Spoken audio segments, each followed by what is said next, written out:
إن الحمد لله نحمده ونستعينه ونستغفره ونؤمن به ونتوكل عليه ونعوذ بالله من شرور أنفسنا ومن سيئات أعمالنا من يهده الله فلا مضل له ومن يضلل فلا هادي له أي فلن تجد له وليا مرشدا ونشهد أن لا إله إلا الله وحده لا شريك له هو الذي لا ضد له ولا ند له لا مثل له ولا مثيل له لا وزير له ولا كفيل له لا شبه له ولا شبيه له لا ولد له ولا والد له وهو الواحد الفرد الصمد لم يلد ولم يولد ولم يكن له كفوا أحد ونشهد أن سيدنا ونبينا وحبيبنا وبشيرنا ونذيرنا وطبيبنا وطبيب أرواحنا وحبيبنا وحبيب ربنا محمدا عبد الله ورسوله أرسله بالحق بشيرا ونذيرا وداعيا إلى الله بإذنه وسراجا منيرا أما بعد فقد قال الله تعالى في كلامه المجيد وفي فرقانه الحميد أعوذ بالله من الشيطان الرجيم بسم الله الرحمن الرحيم وسارعوا إلى مغفرة من ربكم وجنة عرضها السماوات والأرض أعدت للمتقين إن الله وملائكته يصلون على النبي يا أيها الذين آمنوا صلوا عليه وسلموا تسليما اللهم صل على محمد وعلى آل محمد كما صليت على إبراهيم وعلى آل إبراهيم إنك حميد مجيد اللهم بارك على محمد وعلى آل محمد كما باركت على إبراهيم وعلى آل إبراهيم إنك حميد مجيد সকল প্রশংসার মালিককে সকল ক্ষমতার উৎসকে কেউ যেটা পারে না পারে কে কেউ যেটা দেখে না দেখে কে কেউ যেটা দেয় না দেয় কে সে আল্লাহর জন্য আমরা পড়ব আলহামদুলিল্লাহ সবাই পড়ে রব্বানা লাকাল হামদ حمدا كثيرا طيبا مباركا فيه يا ربي لك الحمد كما ينبغي لجلال وجهك وعظيم سلطانك لك الحمد بالإيمان لك الحمد بالإسلام لك الحمد بالقرآن আমরা প্রশংসা করলাম কার? সব সময় প্রশংসা করব কার? খাওয়ার সময়, ঘুমানোর সময়, সব কিছুর সময় প্রশংসা চলবে একজনের। তিনি কে? আল্লাহ তাআলাকে রব হিসেবে পেয়ে আমরা খুশি না বেজার? আল্লাহ রাসূল সাল্লাল্লাহু আলাইহি ওয়াসাল্লামকে নবী হিসেবে পেয়ে আমরা খুশি না বেজার? আল্লাহ রাসূল সাল্লাল্লাহু আলাইহি ওয়াসাল্লামের চেয়ে শ্রেষ্ঠ মানুষ পৃথিবীতে হতে পারে? The most amazing personality in the world, গোটা বিশ্বের সবচাইতে অসাধারণ ব্যক্তিত্ব। তিনি মানুষ ছিলেন, কিন্তু সাধারণ মানুষ নন, অসাধারণ মানুষ। তিনি মানব, যেন তেন মানব নন, তিনি মহামানব। এজন্য তার প্রশংসা শুধু আমরাই করি না, গোটা বিশ্বের সবাই করে, ঠিক কিনা? বিষ্ণু ঈসা ইসলামকে লোকজন সুপারম্যান বলতে বাধ্য হয়েছে, মানে এমন লোক যে মাটি ধরলে এটা সোনা হয়ে যায়। পরশ পাথর ছিল তার হাতে, সুবহানাল্লাহ পড়েন। সে কোন বন্ধু বলো বেশি বিশ্বস্ত,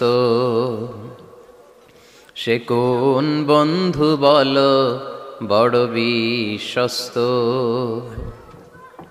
কার কাছে মন খুলে দেয়া যায়, কার কাছে প্রাণ খুলে দেয়া যায়, হওয়া যায় অতি আশ্বস্ত, তার নাম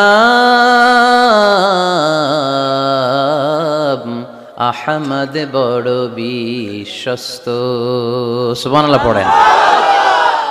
সাইয়েদনা ঈসা আলাইহিস সালামকে আল্লাহ পৃথিবীতে পাঠিয়েছেন শুধু এই অ্যানাউন্সমেন্টটা দেওয়ার জন্য যে ইয়াতি মিন বাদি ইসমুহু আহমদ, আমার পরে একজন নবী আসবে যার নাম হবে আহমদ। আহমদ বড় বিশ্বস্ত। এজন্য রাসূল সাল্লাল্লাহু আলাইহি ওয়াসাল্লামকে আমরা নবী হিসেবে পেয়ে খুশি না বেজার? ইসলামকে ধর্ম হিসেবে পেয়ে খুশি না বেজার? কিন্তু অনেকেই আমরা যে মুসলমান এটা নিয়ে খুশি না। তারা সাহসিকতার সাথে ঘোষণা দিতে পারে না যে ইন্নী মিনাল মুসলিমিন। কিন্তু আমাদের ইসলাম নিয়ে গর্ব করা উচিত, কারণ এই ধর্মকে পাঠিয়েছে কে? এটা মন মস্তিষ্ক প্রসূত কোনো ধর্ম নয়, ঠিক কিনা? এটা কি আমাদের বাপ দাদার কথা অনুযায়ী চলে? ইসলাম কি নেতার কথা অনুযায়ী চলে? মসজিদের ইমামের কথা অনুযায়ী চলে? ইসলামের বিধানগুলো সরাসরি নাজিল করেছে কে? সাইয়েদনা ওমর ফারুক বলতেন, নাহনু কওমুন আ'আজ্জানাল্লাহু বিল ইসলাম, আমরা তো এমন জাতি যে জাতিকে আল্লাহ তাআলা ইসলামের দ্বারা সম্মানিত করেছে। আমাদের সম্মান ইসলামে। আমাদের সম্মান কোথায়? ফাইন ইবতাগাইনাল ইজ্জাতা বিগাইরিহি আযাল্লানাল্লাহ, ইসলাম রেখে দিয়ে অন্য কোথাও যদি আমরা সম্মান তালাশ করি তাহলে আমাদেরকে অপমানিত করে ছাড়বে কে? এজন্য আমরা যে মুসলমান এটা বুক ফুলিয়ে বলা যাবে তো? পৃথিবীর সব নবীরা মুসলমান ছিলেন। আল্লাহর দেয়া ধর্মের নাম হচ্ছে ইসলাম, এবং এই ইসলামের বিজয় অবশ্যম্ভাবী। পড়েন সুবহানাল্লাহ। যার প্রমাণ আমরা পত্রপত্রিকা খুললে, ইন্টারনেট ব্রাউজ করলে, BBC news, Al Jazeera news, CNN cable news নেটওয়ার্কের নিউজ পড়লে আমরা জানতে পারি যে গোটা বিশ্বের বিভিন্ন ধর্মাবলম্বী লোকেরা নিজেদের ধর্ম রেখে দিয়ে তারা কালিমা পড়ে মুসলমান হয়ে যাচ্ছে। খুশি লাগে আপনাদের? আপনারা কি জানেন যে আমরা ইবাদত করি মসজিদে, খ্রিস্টানরা ইবাদত করে কোথায়? গির্জায়, তাই না? গির্জাকে ইংরেজিতে কি বলে জানেন? চার্চ বলে।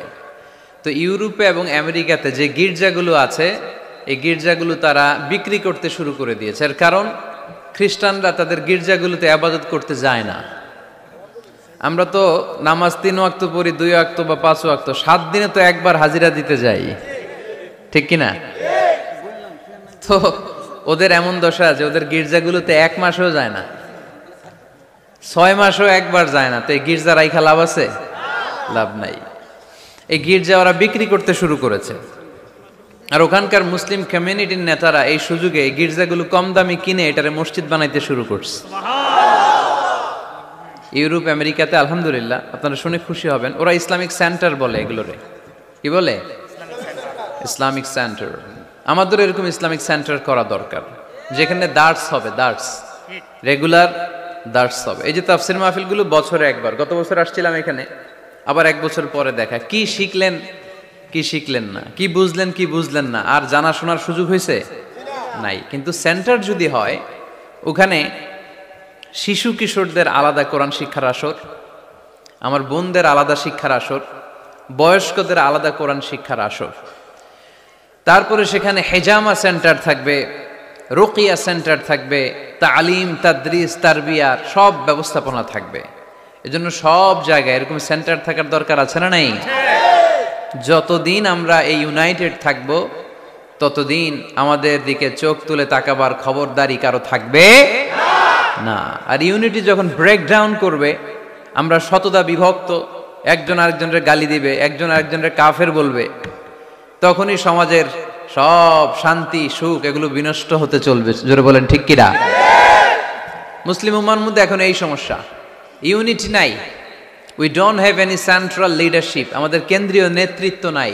এই যে মুসলমানরা গোটা বিশ্বে মার খায়, আমাদের পক্ষে কথা বলার মতো আমাদের কোনো কেন্দ্রীয় লিডার আছে? সেন্ট্রাল লিডারশিপ নাই। আল খিলাফা আল ইসলামিয়া, ইসলামিক ক্যালিফেট, এটা নাই। এই সেন্ট্রাল লিডারশিপ না থাকার কারণে গোটা বিশ্বে আমরা আজ নির্যাতিত, নিষ্পেষিত, আমাদের কোনো মা বাপ নাই। জোরে কোন ঠিক কিনা? এদিকে লাথি মারলে ওইদিকে যাই, ওদিকে লাথি মারলে এদিকে আসি। আমাদের পক্ষ নিয়ে, আমাদের স্বার্থ নিয়ে যে কথা বলবে, জাতিসংঘে হুঙ্কার তুলবে, ওআইসি থেকে ঘোষণা আসবে, ওরকম একটা নেতাও আমাদের নাই। জোরে বলেন ঠিক কিনা? ওমরে ফারুকের মতো যদি একটা নেতা থাকতো, তাহলে গোটা বিশ্বে মুসলমানরা এক আমব্রেলার নিচে, এক ছাতার নিচে চলে আসতো, তাই না? এমন সাহাবী ছিলেন বিষ্ণু ঈসা ইসলাম তার ব্যাপারে বলেছেন, আসাদ্দুহুম ফি আমরিল্লাহি উমর, আল্লাহর জমিনে আল্লাহর দ্বীন বাস্তবায়নের জন্য সবচেয়ে কঠিন সাহাবী ছিল যিনি, তিনি হচ্ছেন উমর। মুনাফিকরা ওমরে ফারুককে দেখে ভয় পেত, খোদ শয়তান ইবলিস ওমরে ফারুককে দেখে ভয় পেত। আলহামদুলিল্লাহ পড়বেন না? বিষ্ণু ঈসা ইসলাম বলতেন, ওমর তুমি যদি এই রাস্তা দিয়ে হাঁটো আর শয়তান তোমারে দেখে, তাহলে শয়তান এই রাস্তা রেখে দিয়ে অন্য রাস্তা দিয়ে হাঁটে। লা নবিয়্যা বা'দি ওয়ালা রাসূলা, আল্লাহ রাসূল বললেন আমার পরে কোনো নবীও নাই, রাসূলও নাই, তবে আমার পরে কেউ যদি নবী হতো, ওমর নবী হয়ে যেত। এরকম একজন ওমরের আমাদের দরকার, এরকম একজন ওমরের অপেক্ষায় আমরা। একজন হলেই চলবে, কয়জন লাগবে? যুগ জামানা পাল্টে দিতে চাই না অনেক জন, এক মানুষই আনতে পারে জাতির জাগরণ। এক মানুষই বিপদকালে বাঁচায় কাফেলায়, ক্ষুদ্র ডিঙ্গি বাঁচায় জাহাজ অসীম দরিয়ায়। কয়জন ওমর দরকার? আমরা সেই ওমরের জন্য অপেক্ষা করছি, যার নেতৃত্বে, যেই আল ইমাম আল মাহদি, যার নেতৃত্বে গোটা বিশ্বে শান্তি সভ্যতা ভদ্রতা আবার প্রতিষ্ঠিত হবে। এক ছাতার নিতে মুসলমানেরা থাকবে, কেউ কারো ব্যাপারে হৃদয়ে কোনো বিদ্বেষ রাখবে, ঘৃণা রাখবে, কেউ কাউকে গালি দিবে না। এই সুসম্পর্ক, এই ঐক্যের জন্যই ইসলাম একসাথে উদখুলু ফিস সিলমি কাফা, পরিপূর্ণভাবে সবাই মিলে ইসলামের রশিকে আঁকড়ে ধরো, তাহলেই বরকত দিবে কে? ওমরে ফারুক বলতেন, নাহনু কওমুন আ'আজ্জানাল্লাহু বিল ইসলাম, আমরা তো এমন জাতি যে জাতিকে আল্লাহ তাআলা ইসলাম দিয়ে সম্মানিত করেছে। আমাদের সম্মান ইসলামে, এখন ইসলাম রেখে দিয়ে অন্য জায়গায় সম্মান খুঁজি, এজন্যই লাথি খাই, এজন্যই অপমানিত, এজন্যই নেতৃত্ব শূন্য। জোরে বলেন ঠিক কিনা? গোড়ার দিকে যদি না যাই, মূলের দিকে যদি ফিরে না আসে, আমাদেরকে গালি দেয় মৌলবাদ। মৌলবাদ মানে হচ্ছে যে মূলের দিকে ফিরে আসে, return back to the root, শিখর থেকে, শেকড় থেকে শিখরে। শিখরে যেতে হলে আগে শেকড়ে যেতে হবে। জোরে বলেন ঠিক কিনা? এজন্য ঐক্যের কোনো বিকল্প নাই। আমি আমার আলোচনার শুরুতেই এই মেসেজটা আপনাদের কাছে ড্রপ করতে চাই যে আসুন আমরা কাদা ছোড়াছুড়ি ছেড়ে দেই, হিংসা বিদ্বেষ ভুলে যাই, হৃদয়টারে সবার জন্য উজাড় করে দেই। মুমিনদের হৃদয়ে থাকবে সবার জন্য ভালোবাসা। কি থাকবে? আল্লাহ রাসূল সাল্লাল্লাহু আলাইহি ওয়াসাল্লাম মক্কা থেকে যখন মদিনাতে গেলেন, তিনি দেখলেন দলে দলে লোকজন কালিমা পড়ে মুসলমান হচ্ছে, বড় একটা মুসলিম কমিউনিটি গড়ে উঠল। আল্লাহ রাসূল সাল্লাল্লাহু আলাইহি সাল্লাম খেয়াল করে দেখলেন ওখানে শুধু মুসলিম কমিউনিটি নয়, ওখানে জিউস কমিউনিটি আছে, মানে ইহুদি কমিউনিটি। মদিনাতে ইহুদিরাও থাকতো। আবার খেয়াল করে দেখলেন আশেপাশে খ্রিস্টান কমিউনিটিও আছে। তাহলে মোট কয়টা কমিউনিটি হইল? রাসূল সাল্লাল্লাহু আলাইহি ওয়াসাল্লাম এই তিন দলকে নিয়ে একটা চার্টার করলেন। চার্টার ইতিহাসে এটা মদিনা চার্টার নামে পরিচিত, মদিনা সনদ। সুবহানাল্লাহ পড়েন। তিন ধর্মের লোক, তিন জাতি একসাথে থাকে, আর আমরা এক বাঙালি এক দেশে থাকতে পারি না। এক দল আরেক দলরে বলে তুমি ভারতপন্থী, ওই দল আরেক দলরে বলে তুমি পাকিস্তানপন্থী। বাংলাদেশপন্থী কেউ হতে চায় না। আমরা কোন পন্থী? জোরে বলতে হবে। দেশের স্বার্থটারে সামনে নিয়ে আসতে হবে। তো সম্মানিত সুধী, রাসূল সাল্লাল্লাহু আলাইহি ওয়াসাল্লাম ইহুদিদের সাথে বসেছেন। মদিনা চার্টারে যদি তিন ধর্মের লোক থাকে, মানে Muslim community, Jews community and the Christian community যদি থাকে, তার মানে এই মদিনা সনদের মধ্যে স্বাক্ষর করেছিল তিন কমিউনিটির নেতারা।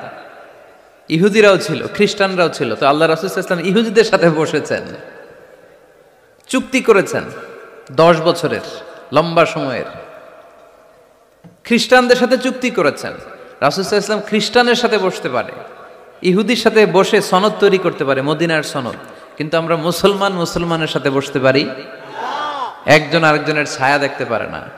হিংসা, বিদ্বেষ, জেলাসি, অহংকার, ঠিক কিনা? লা ইয়াদখুলুল জান্নাতা মান কানা ফি কলবিহি হাববাতু খারদাল মিনাল কিবর। যার অন্তরে যাররা পরিমাণ অহংকার থাকে সে কশিনকালেও আল্লাহর জান্নাতে প্রবেশ করতে পারবে না। আমরা যেন এই অহংকার থেকে মুক্ত হতে পারি, আমরা যেন ব্রড মাইন্ডেড হতে পারি, আমরা যেন ভিন্ন মতের লোকদেরকে রেসপেক্ট করতে পারি, ভিন্ন মতকেও যেন আমরা সহ্য করতে পারি।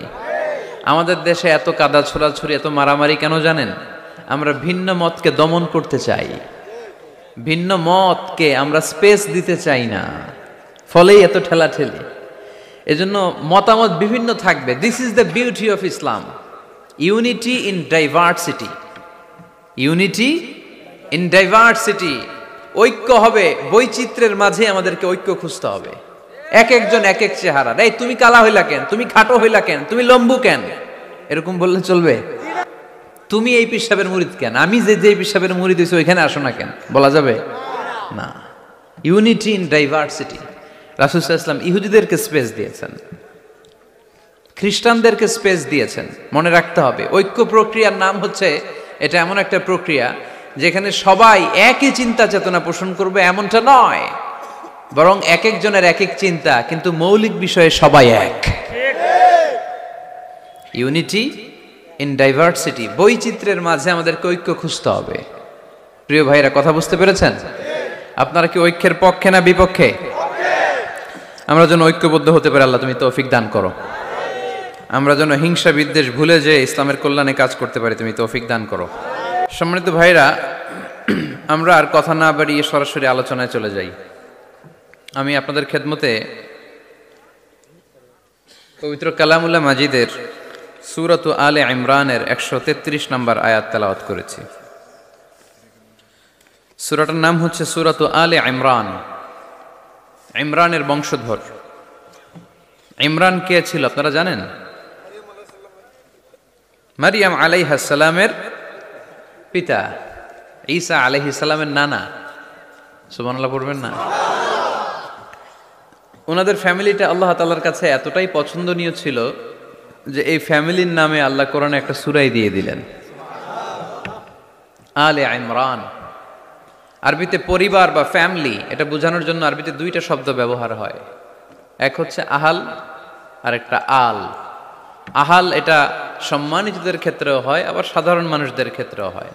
যেমন রাসূল সাল্লাল্লাহু আলাইহি ইসলামের পরিবারবর্গ ওনারা অনেক সম্মানিত। তো আল্লাহ রাসূল সাল্লাল্লাহু আলাইহি ইসলামের পরিবারের ক্ষেত্রে বলা হয় আহলে বাইত। আবার আমার পরিবার, আপনার পরিবার, আমাদের পরিবার বা স্ত্রী, এটা বোঝাতেও আরবিতে আহল শব্দটা ব্যবহৃত হয়। কিন্তু আল শব্দটা সাধারণ কোনো ফ্যামিলির ক্ষেত্রে আল্লাহ ব্যবহার করেন নাই। ভালো হোক বা খারাপ হোক, সম্ভ্রান্ত হওয়া লাগবে, ডিগনিফাইড এন্ড প্রেস্টিজিয়াস ফ্যামিলির হওয়া লাগবে। ডিগনিফাইড ফ্যামিলির যদি হয়,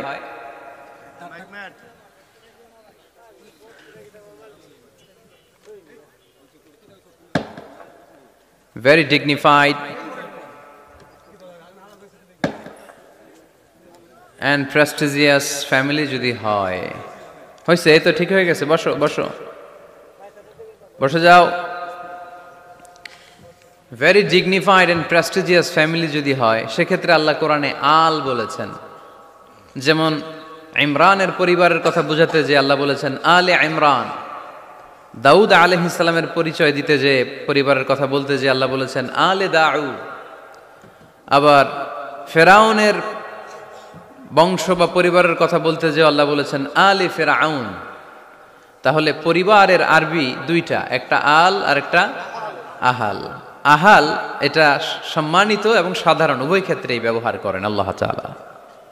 আর আল এটা শুধু ডিগনিফাইড এন্ড প্রেস্টিজিয়াস ফ্যামিলি, ভালো হোক ফ্যামিলিটা বা খারাপ হোক, সেক্ষেত্রে আল্লাহ ব্যবহার করেন। তারই ধারাবাহিকতায় ইমরান ওনার যে ফ্যামিলি, মারিয়াম আলাইহিস সালাম ছিলেন তার কন্যা, তার স্ত্রীর নাম ছিল হান্না বিনতে ফাখুস। এই ফ্যামিলিটা আল্লাহর কাছে বড্ড প্রিয় একটা ফ্যামিলি। এজন্য আল্লাহ তাআলা এই ফ্যামিলির নামে কোরআনে একটা সূরা দিয়েছেন। কোরআনের চ্যাপ্টারাইজেশন গুলো অনেক সুন্দর। আমি প্রায় বলে থাকি মানুষের নামে সূরা, প্রাণীর নামে সূরা, বংশের নামে একটা সূরা আছে, সূরাতু কুরাইশ আছে না? এটা একটা বংশের নামে, তাই না? প্রাণীর নামে আছে বড় প্রাণী, ছোট প্রাণী। স্থলের সবচেয়ে বড় প্রাণী হাতি, আছে না সূরা? সূরা ফিল। আবার স্থলের সবচেয়ে ছোট প্রাণী পিঁপড়া, আছে না? আন্নাম, সূরাতু আন-নামল। তারপর মৌমাছির নামে আছে সূরা, সূরাতু আন-নাহল। মধু খান তো আপনারা? মধু, খাঁটি মধু পাওয়া যায় এলাকায়, খুব পাওয়ারফুল খাবার। কিন্তু সাইবেরিয়ান এলাকায় ওরা মদ খায়। জিজ্ঞেস করলাম কেন? কয় খুব ঠান্ডা। আমি বললাম মধু খাইও, আরো বেশি গরম হবা। মদ খেলেও শরীর গরম হয়, কিন্তু মধু খেলে তার চেয়ে বেশি গরম হয়। রাসূল সাল্লাল্লাহু আলাইহি ওয়াসাল্লাম মধু খেতেন। কিছু কিছু হাদিয়া আল্লাহ রাসূল সাল্লাল্লাহু আলাইহি ওয়াসাল্লাম ফিরিয়ে দিতেন না। এর মধ্যে একটা হচ্ছে মধু। মধু দিলে বলতেন না যে না নিব না। আতর ফিরিয়ে দিতেন না। বালিশ, বালিশ খুব পছন্দ করতেন আল্লাহ রাসূল। ঠেকনা দিয়ে বসতে পছন্দ করতেন। সুবহানাল্লাহ পড়েন। রাসূল সাল্লাল্লাহু আলাইহি ওয়াসাল্লামের কাছে একটা কসমেটিক্সের বক্স থাকতো সব সময়, জরুরি 5-6টা জিনিস এর ভেতরে থাকতো। ওখানে আল্লাহ রাসূল সাল্লাল্লাহু আলাইহি সাল্লাম চিরুনি রাখতেন। চিরুনি, আপনারা চুল আঁচড়ান তো চিরুনি দিয়ে, সবসময় পরিপাটি থাকবেন, এটা সুন্নাহ। পরিচ্ছন্ন ফিট থাকা, সবসময় গেট আপটা ভালো থাকা, এটা সুন্নাহ। আল্লাহ রাসূল সাল্লাল্লাহু আলাইহি ওয়াসাল্লাম কোনো বিদেশি ডেলিগেট আসলে তাদের সাথে দেখা করার আগে সময় নিতেন, নিজেকে গুছিয়ে নিতেন। সুবহানাল্লাহ পড়েন। চুলগুলো আঁচড়ে রাখতেন এই চিরুনি দিয়ে। তাহলে ব্যক্তিগত কসমেটিক্স বক্সে আল্লাহ রাসূল সাল্লাল্লাহু আলাইহি ওয়াসাল্লাম যে জিনিসগুলো রাখতেন তার মধ্যে একটি হচ্ছে চিরুনি। 2 নাম্বার আল্লাহ রাসূল সাল্লাল্লাহু আলাইহি ওয়াসাল্লাম জাইতুনের তেলের একটা ছোট্ট বোতল রাখতেন। ওয়াত্তিনি ওয়াজ জাইতুন, অলিভ অয়েল। অলিভ অয়েলের ওয়াজ করেছি গত বছর। যেখানেই আমার সাথে লোকজনের দেখা, কয় হুজুর এখন থেকে অলিভ অয়েল মাখি আমি, এজন্য সুন্দর হয়ে গেছি। তো অলিভ অয়েল রাখতেন, চিরুনি রাখতেন। এরপরে সুরমাদানি রাখতেন, সুরমা, চোখে আল্লাহ রাসূল সাল্লাল্লাহু আলাইহি ওয়াসাল্লাম সুরমা দিতেন। এরপর আল্লাহ রাসূল সাল্লাল্লাহু আলাইহি ওয়াসাল্লাম উতুর রাখতেন, উতুর পারফিউম, আতর দিতেন। কিছু কিছু বিষয় আছে আরবাউন মিন সুনানিল মুরসালিন, 4টা সুন্নাহ আছে, সব নবীদের সুন্নাহ, সবাই এটা করেছেন। এর মধ্যে একটা হচ্ছে উতুর, সব নবীরা আতর দিতেন। সুবহানাল্লাহ, বাড়িতে যাই বলেন আতর দিবেন, এটা সুন্নাহ। আপনার ইমপ্রেশনটাকে আরো সুন্দর করবে। First impression lasts long. প্রথম দেখায় যারে ভাল লাগে এটা সবসময় ভাল লাগে, ঠিক কিনা? প্রথমেই যদি কারোর সাথে কথা বলতে যাওয়ার পরে দেখা যায় আপনারা দেখতে খারাপ লাগে, গায়ে দুর্গন্ধ, আসবে আর আপনার কাছে? আসবে না। এরপর আসিওয়াক, ওই কসমেটিক্স বক্সে আল্লাহ রাসূল সাল্লাল্লাহু আলাইহি ওয়াসাল্লাম মেসওয়াক রাখতেন। কি রাখতেন? এটাও সব নবীদের সুন্নাত। তো আমরা যেন পরিপাটি থাকি সবসময় যেন পরিপাটি থাকি। তো মৌমাছির নামে সূরা দিলেন, এরকম এক ভাই বলল যে মাকড়সার নামে, হ্যাঁ, আল আনকাবুত নামে সূরা দিয়েছে। এভাবে আল্লাহ তাআলা পরিবারের নামে সূরা দিয়েছেন। ওই সূরাটার নাম আলে ইমরান। কি নাম? সূরাটার নাম হচ্ছে আলে ইমরান। সূরাটার নাম কি? আলে ইমরান। এখানে আল্লাহ তাআলা 133 নম্বর আয়াতে আমাদের অ্যাপ্রোচিং ঠিক করে দিয়েছেন। ডানে যাব না বায়ে যাব? কই যাবেন? ডানে যাবেন। ডানে আছে ক্ষমা আর আছে জান্নাত। ডানে আছে কি? আর আছে জান্নাত। সবাই বলেন, ডানে আছে কি? ক্ষমা আর আছে জান্নাত। ডান দিকে গেলে আল্লাহর ক্ষমা পাওয়া যাবে আর জান্নাত পাওয়া যাবে। এই দুইটাই তো দরকার, বেশি কিছু লাগে নাকি? আর বাম দিকে গেলে আল্লাহর ক্রোধ, রাগ আর জাহান্নাম। বাম দিকে গেলে আল্লাহর ক্রোধ বা রাগ আর জাহান্নাম। ডানে গেলে কি? প্রথমে ক্ষমা আর জান্নাত। এই দুইটা শব্দ একটু মুখস্থ রাখতে হবে আজকে। ক্ষমা আর দুইটা জিনিস পাওয়া যায় ডানে গেলে। 1 নাম্বার, 2 নাম্বার। সবাই বলেন, 1 নাম্বার, 2 নাম্বার। এবার আঙ্গুল উঁচু করে বলেন,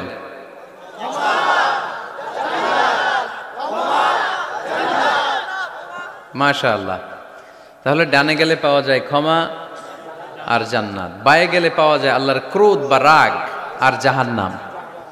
নাও দ্য ডিসিশন ইজ ইয়োর্স। সিদ্ধান্ত আপনাদের। where to go, where to approach and where to proceed, where to move on. কোন দিকে যাবেন? এই কয়েকজনের সিদ্ধান্ত ডানে, বাকিদের? আপনাদেরও ডানে। যারা দাঁড়ায় আছেন তাহলে আওয়াজ করে বলতে হবে, ছুটবো কোথায়, ডানে না বায়ে? আল্লাহ এটাই বলেছেন, ওয়াসারিউ ইলা মাগফিরাতিন মির রাব্বিকুম ওয়া জান্নাতিন আরদুহা আস-সামাওয়াতু ওয়াল আরদ। ছোট, সারিউ মানে ছোট। যারা আলেম আছেন তারা জানেন সারিউ মানে কি? ছোট। ধাবিত হও ইলা মাগফিরাতিন মির রাব্বিকুম, তোমার রবের পক্ষ থেকে ক্ষমার দিকে, ওয়া জান্নাতিন আর এমন জান্নাতের দিকে, আরদুহা আস-সামাওয়াতু ওয়াল আরদ, যে জান্নাতের বিস্তৃতি হচ্ছে আকাশ জমিন বিস্তৃত। পড়েন সুবহানাল্লাহ। তাহলে আল্লাহ ডান দিকে ছুটতে বললেন, ক্ষমার দিকে ছোট, জান্নাতের দিকে ছোট। ক্ষমা লাভের প্রতিযোগিতা করো, জান্নাত লাভের প্রতিযোগিতা করো। কিন্তু আমরা কি ক্ষমা আর জান্নাত লাভের প্রতিযোগিতা করি? আমরা কি ভালো কাজের প্রতিযোগিতা করি? আল্লাহ বললেন ফাস্তাবিকুল খায়রাত, ভালো কাজের জন্য প্রতিযোগিতা করো। আমরাও প্রতিযোগিতা করি খারাপ কাজের, তাই না? দুনিয়া কামানোর প্রতিযোগিতা করি আমরা। কি করে বেশি অর্থ উপার্জন করে যায়, হালাল পন্থায় হোক বা হারাম পন্থায় হোক, টাকা কামানোর প্রতিযোগিতা আছে না নাই? ক্ষমতার দাপট দেখিয়ে লড়াইয়ে টিকে থাকার প্রতিযোগিতা করি আমরা, জোরে কোন ঠিক কিনা? আমরা প্রাসাদ বানানোর প্রতিযোগিতা করি, আমরা বিশ্ব সুন্দরীর প্রতিযোগিতা করি, আমরা প্রতিযোগিতা করি কে হবে মাসুদ রানা। এটাও জানেন আপনারা?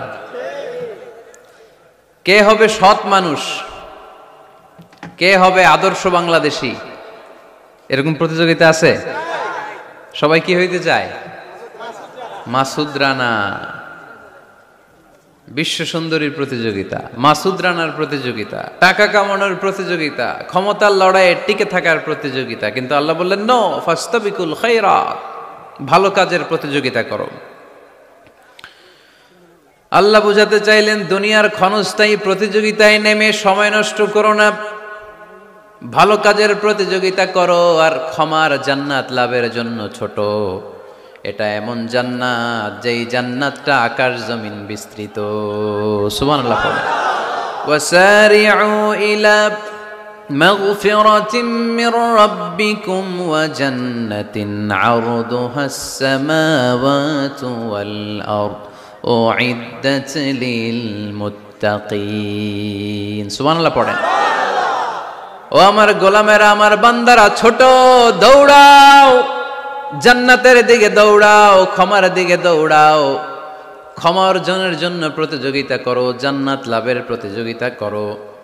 এমন জান্নাত আরদুহাস সামাওয়াতু ওয়াল আরদ, যেই জান্নাত আকাশ জমিন পর্যন্ত বিস্তৃত, বিশাল জান্নাত। জান্নাতে কি ধাক্কাধাক্কি আছে? ঠেলাঠেলি? জায়গা নিয়ে মারামারি?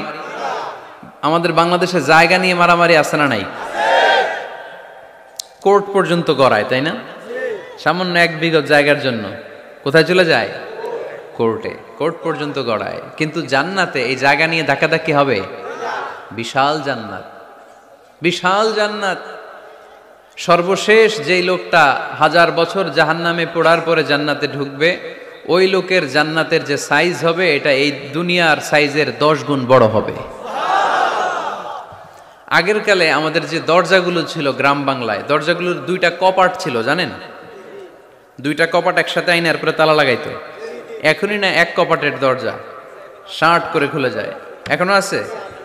তো আল্লাহ রাসূল সাল্লাল্লাহু আলাইহি ওয়াসাল্লাম বললেন, জান্নাতের যে দরজার 2টা কপাট, এই 2টা কপাটের একটা কপাট কত বড় শোনো। ইন্না আল মিসরাআইন মিন মাসারি'আল জান্নাহ মা বাইনা মাক্কাহ ওয়া হাজার।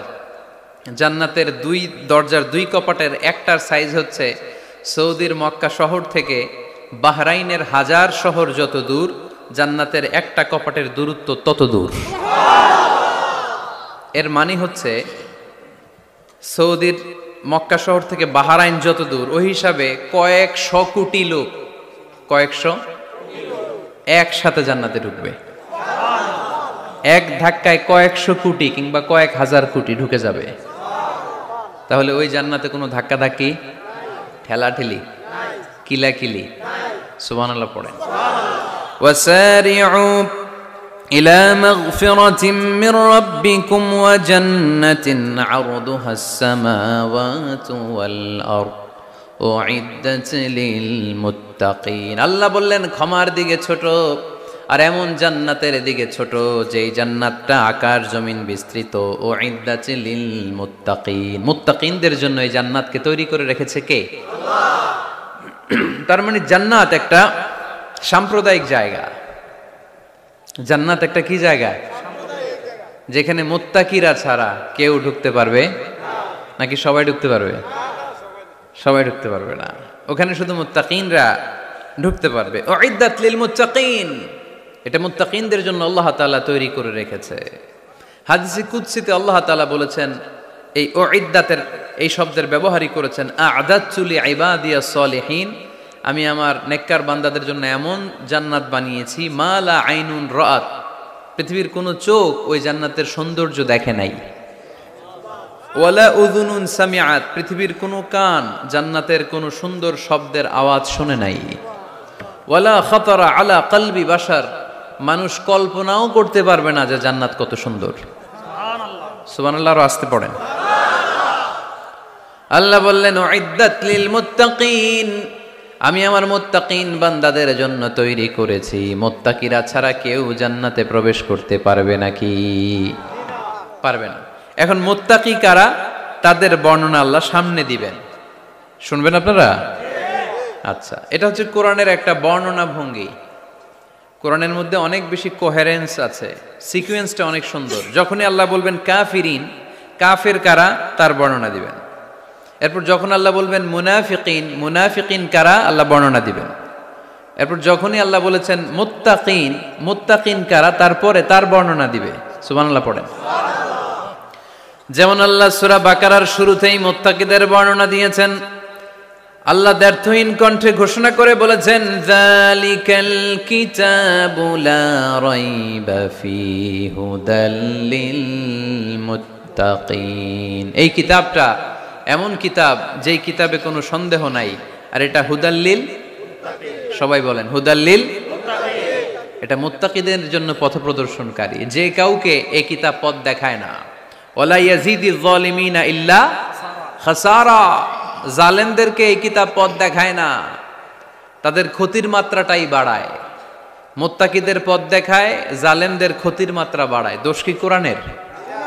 কোরআনের না। যেমন দুধ, এটা সবার উপকারে আসে না, কিন্তু দোষটা কি দুধের?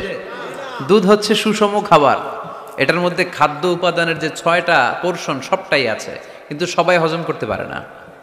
পেট যদি খারাপ হয় দুধ খাওয়া যাবে? তাহলে দোষ কি দুধের না যার পেট খারাপ তার? সুবহানাল্লাহ পড়েন। কোরআনের কোনো দোষ নাই, এটা হুদাল্লিল মুত্তাকিন, এটা মুত্তাকিদের জন্য পথ প্রদর্শনকারী। মুত্তাকি কারা? আল্লাযীনা ইউমিনুনা বিল গায়ব ওয়া ইউকিমুনাস সালাতা ওয়া মিম্মা রাযাকনাহুম ইউনফিকুন। আল্লাহ ওইখানে বর্ণনা দিলেন একভাবে, এই জায়গায় আল্লাহ তাআলা মুত্তাকিদের বর্ণনা দিলেন আরেকভাবে। সুবহানাল্লাহ পড়েন। আল্লাহ বললেন উইদ্দাত লিল মুত্তাকিন, এই ক্ষমা, এই জান্নাত যেই কাউকেই দেয়া হবে না, যারা মুত্তাকিন তাদেরকেই দেয়া হবে। সুবহানাল্লাহ। তাহলে আজকে আমরা মুত্তাকি হয়ে ফিরে যেতে চাই। 3 জন চাই শুধু, এখন 15-20 জন হয়েছে। সবাই চান? এলাকার লোকদের একটু গলায় সাউন্ড কম এমনি আগে থেকেই, তাই না? কিছু এলাকা আছে, আমরা তো সারা দেশ চড়ে বেড়াই, we move from the one corner of the country to the another corner. আজকে আছি সকালে এখানে, এরপরে চলে গেছি কক্সবাজার, এরপর আবার খুলনা। তো আমরা জানি কাদের গলায় জোর বেশি। ফেনীতে, নোয়াখালীতে বক্তার কথা কওয়া লাগে না, কথা কয় শ্রোতারা। আমরা ক বললে টাইনা নিয়ে ওটার কলিকাতা বানাইয়া স্লোগান। কলিকাতা কই নাই আমি, শুধু ক বলছি। কি বলছি? ওটারে টাইনা কি বানাইছে? কলিকাতা। তো শ্রোতাদের একটা বড় রোল আছে, they have huge role in this তাফসীর প্রোগ্রাম। আপনাদের একটা ভালো রোল প্লে করতে হবে। আপনারাই পারেন আমাদের থেকে আলোচনা বের করে নিয়ে আসতে। আপনারা যদি জিমাইতে থাকেন আর আমি যদি গুতায় আওয়াজ বের করতে না পারি, আমার ভেতর থেকে কথা বেরোবে না। আর আপনারা যদি প্রাণবন্ত থাকেন, সজীব থাকেন শেষ পর্যন্ত, তাহলে কোরআনের সুন্দর সুন্দর কথাগুলো আল্লাহ আমার মুখ দিয়ে বের করায় দিবে। আমরা আজকে কি হয়ে ফিরে যেতে চাই? নাকি মাসুদ রানা? কি হইতে চাই? তাহলে রিয়েলিটি শো একটা এরকম হওয়া দরকার। কে হবে? মুত্তাকি। কিন্তু রিয়েলিটি শো এর নাম কে হবে? মাসুদ রানা। আমরা মাসুদ রানা হতে চাই না, আমরা মুত্তাকি হতে চাই। ইনশাআল্লাহ পড়েন। আল্লাহ এখানে মুত্তাকিনদের 5টা গুণের কথা বলেছেন। কয়টা? একটু মিলায়ে দেখবো আজকে আমরা যে এই 5টা গুণ আমাদের মধ্যে আছে কিনা। যদি থাকে ওয়েল এন্ড গুড, আলহামদুলিল্লাহ। যদি না থাকে তাহলে এই 5টা গুণ নিজেদের মধ্যে ধারণ করার দরকার আছে না নাই? কথা খুব সোজা সাপটা। যদি এগুলো নিয়ে যেতে পারেন দেন আওয়ার ওয়াজ ইজ সাকসেসফুল। তা না হইলে কোনো লাভ নাই।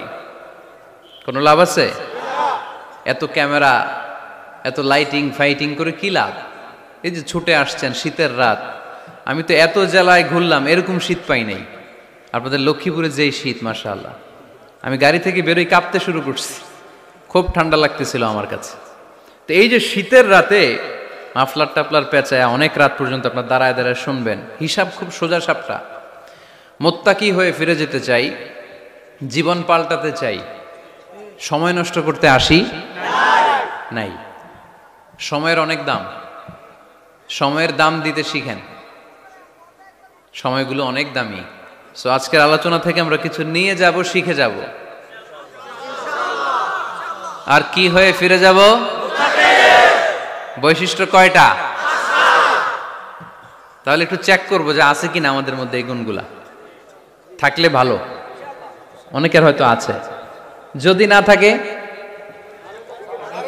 এগুলো আমাদের ধারণ করতে হবে। কথা কি ক্লিয়ার না? আলহামদুলিল্লাহ। মুত্তাকির প্রথম বৈশিষ্ট্য আল্লাযীনা ইউনফিকুনা ফিস সাররাই ওয়াদ দাররা। মুত্তাকিনরা সুখে দুঃখে সব সময় দান করে, সচ্ছল অসচ্ছল উভয় অবস্থায় দান করে। সচ্ছল অবস্থায় তারা বেশি দান করে, কিন্তু অসচ্ছল অবস্থায়ও করে। বেশি হয়তো করে না, কিন্তু কম করে করে, কিন্তু দান করে। এজন্য আল্লাহ বলেন আল্লাযীনা ينفقون في السراء والضراء والكاظمين الغيظ والعافين عن الناس والله يحب المحسنين سبحان الله আমার মুত্তাকি বান্দাদের প্রথম বৈশিষ্ট্য ইউনফিকুনা ফিস সাররাই ওয়াদ দাররা সুখে দুঃখে সচ্ছল কিংবা অসচ্ছল যে অবস্থায় থাকুক না কেন তারা আমার রাস্তায় দান করে। দান করলে খুশি হয়ে যায় কে? আল্লাহ। সাদাকা করলে আপনারে পছন্দ করবে কে? আল্লাহ। যাকাত দিলে পছন্দ করে কে? আল্লাহ। দে যাকাত তোরা দে রে যাকাত, দে যাকাত তোরা দে রে যাকাত, তোর দিল খুলবে পরে আগে খুলুক হাত, দে যাকাত তোরা দে রে যাকাত। পড়েন আমিন। দিল পরে খুলবে, আগে হাত খুলতে হবে। উপরের হাত নিচের হাতের চাইতে সেরা। যে ব্যক্তি নেয় তারে আল্লাহ পছন্দ করে না, যে ব্যক্তি দেয় তারে ভালোবাসে কে? আল্লাহ। আল্লাযীনা ইউনফিকুনা ফিস সাররাই ওয়াদ দাররা, আমার মুত্তাকি বান্দারা সুখে দুঃখে সচ্ছল অসচ্ছল উভয় অবস্থায় আমার রাস্তায় দান করে। তার মানে মুত্তাকি যদি নিজেকে মুত্তাকি হিসেবে এস্টাবলিশ করতে চান, দান করার ধারাবাহিকতাটা অব্যাহত রাখতে হবে, থামানো যাবে না। একটা সময় ভালো যাচ্ছে আমার, বেশি করে দিচ্ছি, আবার সময় খারাপ যাচ্ছে, কম করে দিব, কিন্তু দিব। দেওয়ার ধারাবাহিকতা থামানো যাবে? কেউ এসে আপনার কাছে চাচ্ছে, এই যে আপনি দিতে পারতেছেন, এই তৌফিকটা দিল কে? প্রাইভেট কারে চড়ে চড়ে আপনি ঘুরে বেড়ান, জ্যামে গাড়ি আটকালে গ্লাসে এসে নক করে, পথবঞ্চিত শিশুরা আহা খেতে পায় না, বৃষ্টিতে ভিজে ভাঙ্গা একটা থালা নিয়ে স্যার 2টা টাকা দেন। অনেকে ধমক দিয়ে তাড়িয়ে দেয়। এই যে আপনি ধমক দিছেন, ওরে প্রাইভেট কারে বসাইতে পারে কে? আপনার হাতে ভাঙ্গা থালা দিয়ে রাজপথে নামায় দিতে পারে কে? এজন্য আল্লাহ বললেন, আমি দেয়ার মালিক, তুমি দাও, তুমি দিলে তোমার হাত আমি ভরে দেব। আল্লাহু আকবার। মদিনার জমিনে সবচাইতে গরীব সাহাবীর নাম ছিল সাইয়েদনা বেলাল আল হাবাশী রাদিয়াল্লাহু তাআলা আনহু। বিশ্বনবীর খাস মুয়াজ্জিন, ইথিওপিয়া থেকে ইসলামের সুশীতল ছোঁয়ায় এসে মদিনায় বিশ্বনবীর হাতে হাত রেখে কালিমা পড়ে মুসলমান হয়েছে। দেখতে ছিল কুচকুচে কালো, কিন্তু হৃদয়টা ছিল সাদা। মদিনার সবচাইতে গরীব সাহাবী। লজ্জাস্থান ঢাকার মতো একটা লুঙ্গি ছিল, এছাড়া আর কিছু ছিল না। শুধু আমাদের লজ্জাস্থান ঢাকার মতো একটা লুঙ্গি আছে, আর কিছু নাই। এরকম কে কে আছেন? হাত তোলেন। কেউ নাই। তার মানে আল্লাহ আমাদের অনেক দিয়েছে, ঠিক কিনা? মদিনার সবচেয়ে গরীব সাহাবীর নাম বেলাল রাদিয়াল্লাহু তাআলা আনহু। লজ্জাস্থানটা ঢাকার কাপড় ছাড়া তার কিছু ছিল না। ওই বেলাল রাদিয়াল্লাহু তাআলা আনহুকে ডেকে বিশ্বনবী বললেন, আনফিক ইয়া বেলাল, ও বেলাল তুমিও আল্লাহর রাস্তায় দান করো। সুবহানাল্লাহ। আনফিক ইয়া বেলাল লা তাখশা মিন যিল আরশি ইকলালা, ও বেলাল আল্লাহর ধনভাণ্ডারে কমতি নাই, তুমি দান করো, তোমারও বাড়ায়া দিবে কে? যে বেলাল রাদিয়াল্লাহু তাআলা আনহু লুঙ্গিটা পরা ছাড়া আর কোনো সম্পদই ছিল না, এই লুঙ্গিটাই সম্পদ, আর কিচ্ছু নেই। ওই বেলালকে বিষ্ণু বলেছেন, দান করো বেলাল, কিপটামি করো না। যে রবের সন্তুষ্টির জন্য তুমি দান করবা, ওই রবের কোনো কমতি নাই, ঘাটতি নাই। গোটা বিশ্বের সবার সব ডিমান্ড পূরণ করে দিল, যার যত চাহিদা সব দিয়ে দিল, আমার আল্লাহর ধনভাণ্ডারের 1 ইঞ্চিও কমবে না।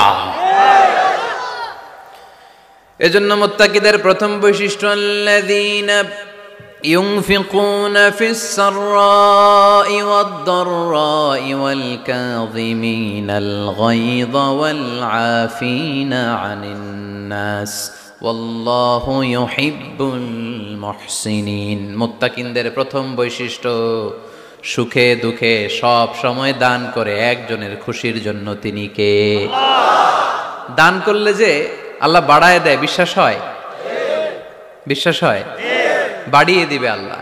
মাসালুল্লাযীনা ইউনফিকুনা ফি সাবিলিল্লাহি কামাসালি হাব্বাহ أنبتت 7 سنابل في كل سنبلة 100 حبة والله يضاعف لمن يشاء والله واسع عليم سبحان الله পড়ে আল্লাহর রাস্তায় দানের দৃষ্টান্ত চারা গাছের মতো যেই চারা গাছ রোপণ করে দিলে সেখান থেকে শীষ গজায় 7টা ওই 7টা শীষ থেকে প্রতিটা শীষ থেকে হয় শত শস্য দানা মানে 700 আপনি 1 টাকা দান করলে আল্লাহ 7 গুণ 100 গুণ থেকে 700 গুণ বাড়ায় দিবে আল্লাহর প্রাচুর্যতার কোনো কমতি নাই আল্লাহর ভান্ডারে কোনো ঘাটতি নাই আছে এজন্য দিতে হবে কি করতে হবে দিলে নতুন করে আসে না দিলে আসে না বিশ্বাস হয় অনেকে বিশ্বাস করে না আল্লাহ বলেন আনফিক ইবনা আদম উনফিক আলাইক এই বনি আদম দাও দিলে আমিও দেব অনেকে আমরা ধরে রাখি দেখে নতুন কিছু আসে না আপনার হাতে 5 কেজির একটা বস্তা তো এটা ধরে রাখলে আরেকটা নিতে পারবেন এটা ফালাই দিলে না 10 কেজি ধরতে পারবেন কথা কয় না 5 কেজির এটা দিয়ে দেন 20 কেজি আসবে 20 কেজির ওইটা দিয়ে দেন 40 কেজি আসবে আর 5 কেজি ধরে রাখলে নতুন কিছু আসবে আনফিক ইবনা আদম উনফিক আলাইক হে বনি আদম দান করো তুমি দিলে আমি তোমারে দিব সুবহানাল্লাহ পড়েন তবে এই দানটা গোপনে হলে ভালো প্রকাশ্যে দান করলে আল্লাহ কবুল করে কিন্তু গোপনে করলে বেশি খুশি হয় কে আল্লাহ গোপন দান আল্লাহ তাআলার রাগ আর ক্রোধ যদি আপনার উপর থেকে থাকে গোপন দান আল্লাহর ক্রোধ আর রাগকে কমিয়ে দেয় গোপন দান করলে আল্লাহ খুশি হয়ে যায় আল্লাহর যদি কোনো রাগ গোসা ক্রোধ থাকে আপনার উপর এটা কমে যাবে 7 শ্রেণীর ব্যক্তিকে আল্লাহ তাআলা আরশের নিচে ছায়া দিবেন কিয়ামতের দিন যেদিন সে ছায়া ছাড়া আর কোনো ছায়া থাকবে না এর মধ্যে 1 শ্রেণীর ব্যক্তি রাজুলুন তাসাদ্দাকা বিসাদাকা ফাআখফাহা হাত্তা লা তা'লামু শিমালুহু মা তুনফিকু ইয়ামিনুহু 1 শ্রেণীর ব্যক্তি 7 শ্রেণীর মধ্যে 1 শ্রেণীর ব্যক্তি যারা আরশের নিচে ছায়া পাবে যে ব্যক্তি গোপনে দান করে কত গোপনে ডান হাত কি দিছে বাম হাত টের পায় নাই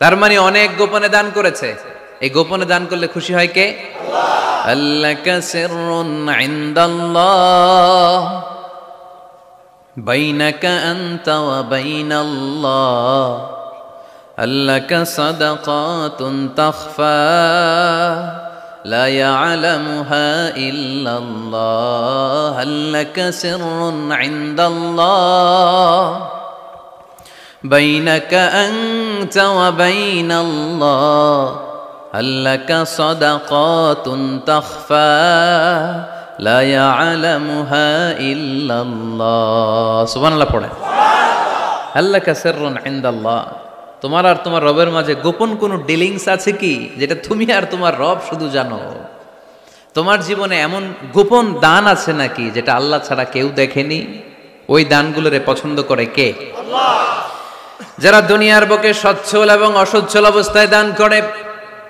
কিয়ামতের দিন আমলনামা দেখে তারা অবাক হয়ে যাবে বলবে আল্লাহ এত ভালো কাজ আমি দুনিয়ায় করি নাই হয়তো এটা আমার আমলনামা নয় ফেরেশতারা ভুল করে অন্যের আমলনামা আমাকে দিয়ে দিয়েছে আল্লাহ বলবেন না আমার ফেরেশতারা ভুল করে না ফেরেশতারা ভুল করে নাকি তোমার আমলনামাই তোমার হাতে পৌঁছেছে দানকারী বলবে আল্লাহ এত ভালো কাজ আমি করি নাই কি করে এত আমলের পাহাড় আল্লাহ বলবে ওই যে আমার খুশির জন্য আমার ভালোবাসায় দুনিয়ার বুকে যে তুমি দান করেছো ওই দানের সওয়াবটাকে পাহাড় পরিমাণ বড় করে আমি আল্লাহ নিজ দায়িত্বে তোর আমলনামায় ঢুকিয়ে দিয়েছি সেই বুখারীর বর্ণনা কামা ইউরাব্বি আহাদুকুম ফুলুয়াহু তোমরা তোমাদের গাভী যেমনে পালো বাছুর পালন কারা কারা দেখি লক্ষ্মীপুরে মাশাআল্লাহ অনেক গরু টরু আছে তো এই এলাকায় ছাগল পালন কারা কারা ওট পালন কারা কারা দেখি ওট নাই তো আল্লাহ রাসূল সাল্লাল্লাহু আলাইহি ওয়াসাল্লাম বললেন তোমরা যেমনি ওটের বাচ্চা পালো বাছুর পালো পেলে পুষে যেমনি বড় করো তোমার ওই ছোট্ট দান ওই দানটা যেহেতু আমার খুশির জন্য দিয়েছিলা ওইটারে আমি পালছি তোমরা যেমনি বাছুর পালছো আমি আল্লাহ তোমার ছোট্ট দানের সওয়াবটাকে পেলেছি, পেলে পুষে ইয়া বড় উহুদ পাহাড়ের সমান করে এরপরে তোমার আমলনামায় উঠাইয়া দিছি। তাহলে মুত্তাকি বান্দার প্রথম গুণ, তারা দান করে। ইউনফিকুনা ফিস সাররাহ। লক্ষ্মীপুরের ভাইয়েরা খেয়াল করে শুনেন, মুত্তাকি বান্দাদের প্রথম গুণ, সুখে থাকি আর দুঃখে থাকি আল্লাহর রাস্তায় দান করব আমরা, ঠিক কিনা? সর্বাবস্থায় দান করতে হবে। ফিস সাররা, সুখের সময়ও করব, ওয়া ফিদ দাররা, দুঃখের সময়ও করব। সুখের সময় যদি আমি বছরে 10,000 টাকা দান করি, দুঃখের সময় 10 টাকা তো দিতে পারবো। কথা বুঝে নাই বোধহয়? কষ্টের সময় অল্প দিব, কিন্তু দেয়ার ধারাবাহিকতাটা আমরা চালিয়ে যাব। পারা যাবে? তাহলে মুত্তাকিদের প্রথম গুণ, আল্লাযীনা ইউনফিকুনা ফিস সাররাই ওয়াদ দাররাই ওয়াল কাযিমিনাল গায়যা ওয়াল আফিনা আনিন নাস ওয়াল্লাহু ইউহিব্বুল মুহসিনিন। মুত্তাকিনদের প্রথম গুণ, সুখে দুঃখে মুত্তাকিরা আল্লাহর রাস্তায় দান করে। এটা বোঝা গেছে না? মনে থাকবে কতক্ষণ? হ্যাঁ, কাল কি ভুলা যাবে? আজীবন? হ্যাঁ, আজীবন মনে থাকবে। মনের কান দিয়ে শুনতে হবে। এই কান না, মনেও একটা কান আছে, ওই কান দিয়ে শুনলে ভুলবেন না। তাহলে মুত্তাকিদের প্রথম বৈশিষ্ট্য, যেহেতু আমরা মুত্তাকি হয়ে ফিরে যেতে চাই, মুত্তাকিদের প্রথম বৈশিষ্ট্য আমরা জানলাম, যারা সুখে দুঃখে কি করে? দান করলে বাড়ায় দেয় কে? ধৈর্য রাখলে নতুন কিছু পাওয়া যায়? ওটা ছেড়ে দেন, ওটা দিয়ে দেন, তাহলে নতুন কিছুর ব্যবস্থা করবে কে? তাহলে এটা বুঝে ফেলছেন না? হজম হয়েছে? হজম, এটার হজম করে ফেলেন। হয়ে গেছে গা? আচ্ছা, এবার আল্লাহ বললেন মুত্তাকিনদের 2 নাম্বার বৈশিষ্ট্য, ওয়াল কাযিমিনাল গায়যা। মুত্তাকি বান্দারা তাদের রাগকে হজম করে, রাগ সংবরণ করে, ক্রোধকে নিয়ন্ত্রণ করে। সুবহানাল্লাহ পড়েন। এইবার আসছে কঠিন ওয়াজ। এবার একজনকে, হুজুর এটাই তো পারি না, এটাই তো পারি না, এটা পারতে হবে আপনাকে মুত্তাকি হতে চাইলে। ওয়াল কাযিমিনাল গায়য, মুত্তাকিনরা নিজেদের রাগকে সংবরণ করে, রাগ হজম করে, রাগের সময় নিজের উপর নিয়ন্ত্রণ রাখে। আমাদের অনেকের অনেক রাগ, এত রাগ, রাগের সময় হিতাহিত জ্ঞান থাকে না। এরকম আছে না নাই? রাগ কিন্তু অনেক ভয়ঙ্কর, জানেন? রাগ বেশি কার কার? লক্ষ্মীপুরের দেখি তো, খাইছে আছে তো দেখি, 3-4 জনের রাগ আছে না? বাকি সব আল্লাহর ওলি। লক্ষ্মীপুরের ঘরে ঘরে রাগ? আচ্ছা, লক্ষ্মীপুরের মানুষ অনেক ভদ্র, শান্তশিষ্ট, রাগ টাগ নাই। হ্যাঁ, বাঙ্গালায় তো এই রাগ ভয়ঙ্কর। এটা রাগ কিন্তু ভয়ঙ্কর। মানুষ যখন রাগ করে তখন তার হিতাহিত জ্ঞান থাকে, কি করে কি বলে সে জানে।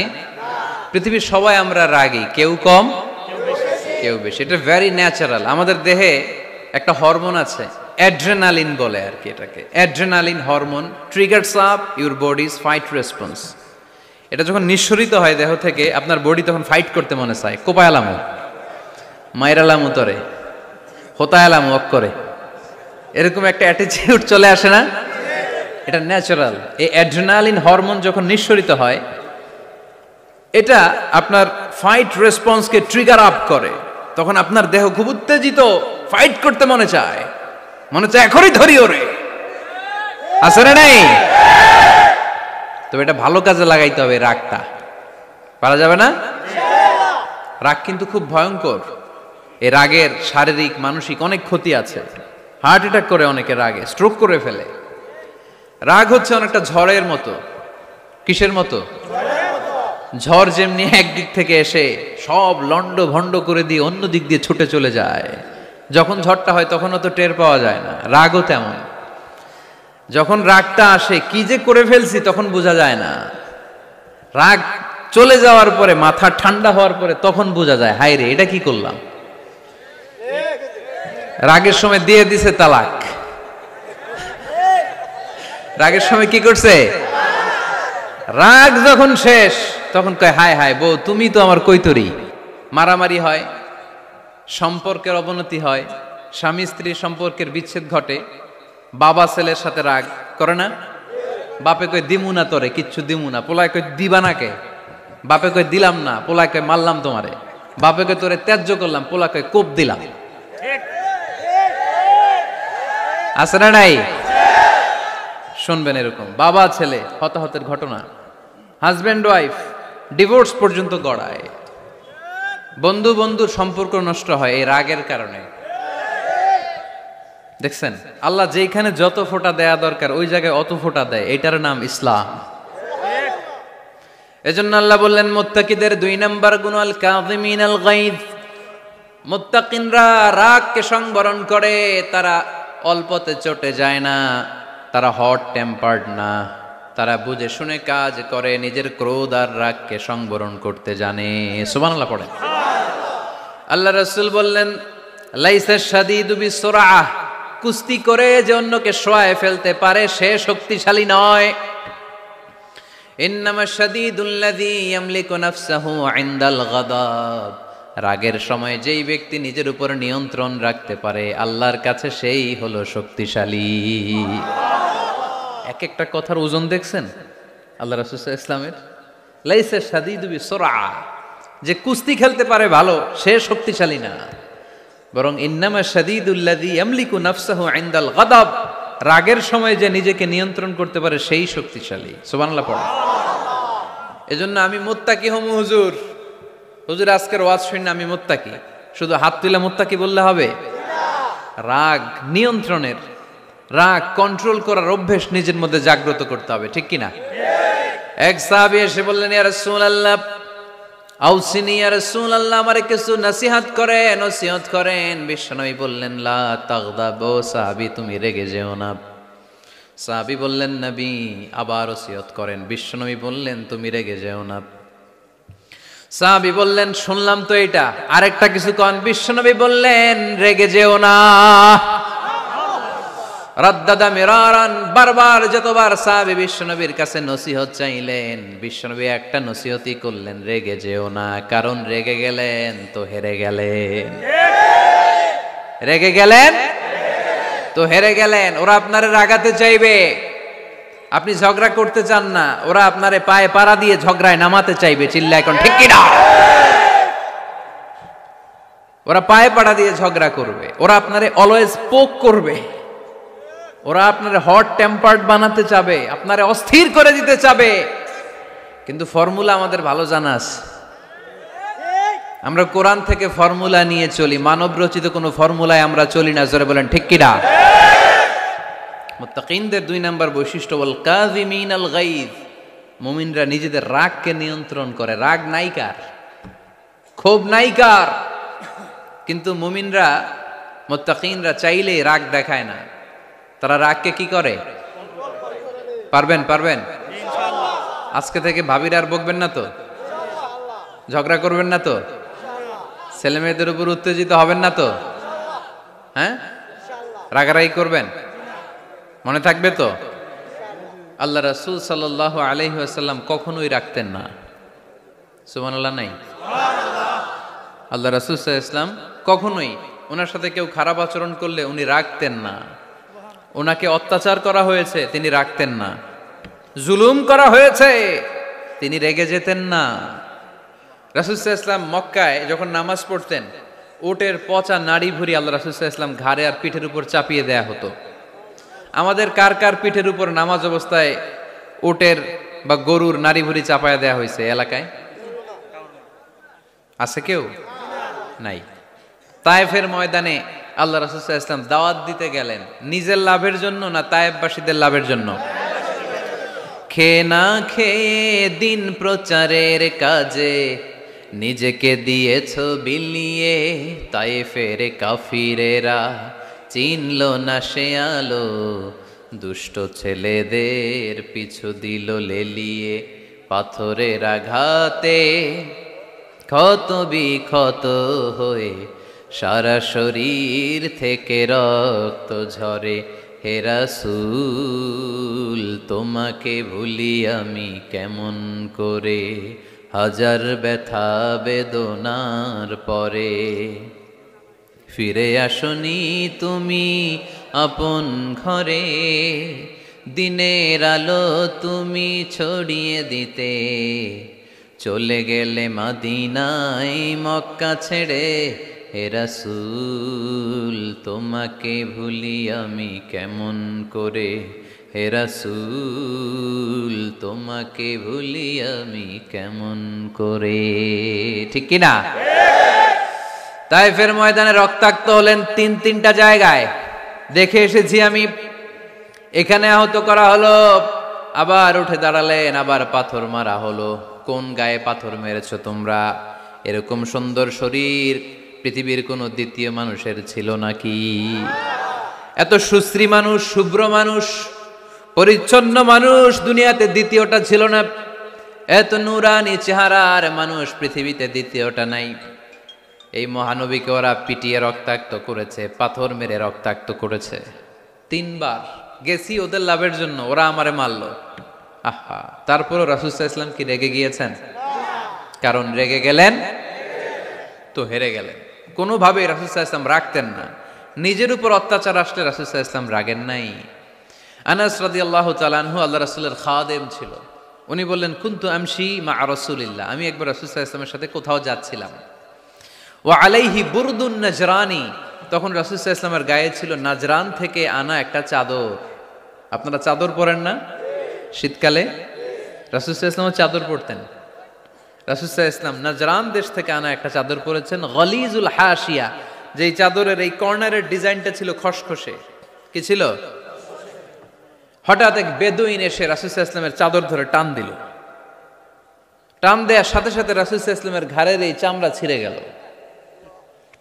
এই খসখসে যেহেতু ডিজাইন চাদরের, ওই খসখসে ডিজাইন ঘাড় আর কাঁধের এখানে যখন টান খেলো, ওই খসখসে ডিজাইনের দাগ বসে গেল, রাসূলের চামড়া ছিঁড়ে গেল ঘাড়ের। সে টান দিয়ে বলে, ইয়া মুহাম্মদ মুরলি মিন মালিল্লাহ। আসছে ভিক্ষা করতে। মূলত ভিক্ষা চাওয়ার ডিজাইন দেখছেন? যার কাছে ভিক্ষা চাবে চাদর ধরে টান। এসে বলে, বেদুইন তো, এদের মধ্যে সভ্যতা ছিল না। ইয়া মুহাম্মদ, ও মুহাম্মদ মুরলি মিন মালিল্লাহ, ও মুহাম্মদ আমার খাওয়ার মতো টাকা নাই, তুমি আদেশ করো বাইতুল মাল থেকে যেন আমারে কিছু টাকা দেয়। আসছে ভিক্ষা করতে। ভিক্ষা করতে আইসা চাদর ধরে দিছে টান, ঘাড়ের চামড়া ছিঁড়ে গেছে। রাসূল সাল্লাল্লাহু আলাইহি ওয়াসাল্লাম ব্যথা পেয়েছেন। ফালতাফাতা ইলাইহি রাসূলুল্লাহ, আল্লাহ রাসূল সাল্লাল্লাহু আলাইহি ওয়াসাল্লাম তার দিকে তাকালেন, তাকিয়ে ফাদহিক, একটা মুচকি হাসি দিলেন। আমি রাস্তা দিয়ে চাদর গায়ে দিয়ে হাঁটতেছি, এক ফকির আইসা কয়, ভিক্ষা দেন, টাকা দেন বলে আমার চাদর টান দিছে, আর ওই চাদরে আমার ঘাড়ের চামড়া ছিঁড়ে গেছে। কি করব আমি? আপনি কি করবেন? হ্যাঁ, কোনি? আচ্ছা, তা আমরা ঠিকই ওরে ধরে মাইর দিতাম, তাই না? আজকে ওর একদিন কে আমার একদিন ভর্তা বানায় ফেলতাম ওরে পিটায়, রাগের চোটে। ঠিক কিনা? আল্লাহ রাসূল সাল্লাল্লাহু আলাইহি ওয়াসাল্লাম try to think about it, try to ponder on the story. এই মোরাল অফ দ্য স্টোরি কি? রাসূল সাল্লাল্লাহু আলাইহি ওয়াসাল্লামের প্রফেটিক স্টোরি থেকে আপনাকে ভাবতে হবে। ভিক্ষা করতে এসে চাদর ধরে টান দিয়ে ঘাড়ের চামড়া ছিঁড়ে ফেলেছে, রাসূল তাকিয়ে মুচকি হাসি দিলেন। মুচকি হাসি দিয়ে বললেন, যাও বাইতুল মাল থেকে কিছু সম্পদ ধরে দিয়ে দাও। কি নবী ছিলেন! তার মানে উনার গায়ে যত আঘাতই আসতো কখনো উনি রাখতেন, তবে মাঝে মাঝে রাখতেন। যদি আল্লাহর বিধান লঙ্ঘিত হতো তখন বিশ্বনবী রেগে যেতেন। আল্লাহর জমিনে আল্লাহর বিধান লঙ্ঘিত হলে এই লোকটা রেগে যেতেন, প্রিয় নবী, তখন সহ্য করতেন না। এক সাহাবী এসে বললেন, ইয়া রাসূলুল্লাহ, এমন ইমাম পাঠিয়েছেন আমাদের এলাকায়, বড় বড় সূরা দিয়ে নামাজ পড়ায়, এত বড় সূরা দিয়ে পড়ে, তার পিছনে দাঁড়িয়ে থাকার ক্ষমতা আমার নাই। এই কথা শুনে বিশ্বনবী রেগে গেলেন, কারণ ইসলামের বিধান এখানে লঙ্ঘিত হচ্ছে। ঠিক কিনা? এত রাগলেন চেহারা আগুনের গোলার মতো লাল হয়ে গেল। ওই সাহাবীকে ডেকে পাঠিয়ে ধমকালেন, খবরদার তোমরা মানুষকে দিন থেকে ভাগিও না, সহজ করে ইসলামকে উপস্থাপন করো, জামাতের ইমামতির চান্স পেলে লম্বা কেরাত পড়ো না, একটা মিডিয়াম স্ট্যান্ডার্ড রেখে কেরাত পড়বা, কারণ তোমার পেছনে অসুস্থ লোক থাকতে পারে, মুসল্লি মুসাফির থাকতে পারে, তাই না? আবার মদিনাতে বনু মাখজুমিয়া গোত্রের এক নারী চুরিতে ধরা পড়ল। কিসে? চুরির বিধান কি?